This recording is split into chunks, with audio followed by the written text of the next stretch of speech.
Ramón Solano está dando una conferencia de prensa. Conectémonos en directo. Ya es hora de que el pueblo venezolano deje de pagar la codicia de intereses extranjeros.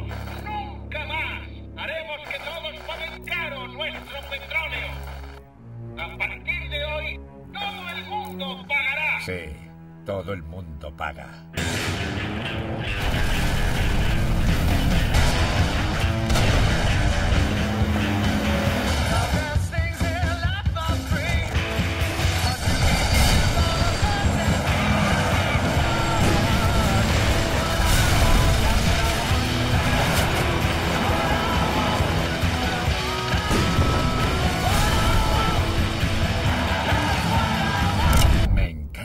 Esta parte.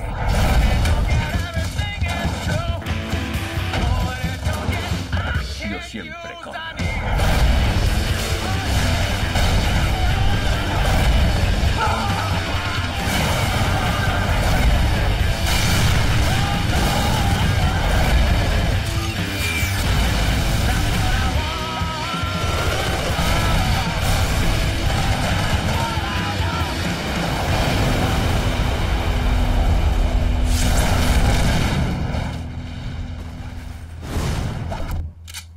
Podemos irnos.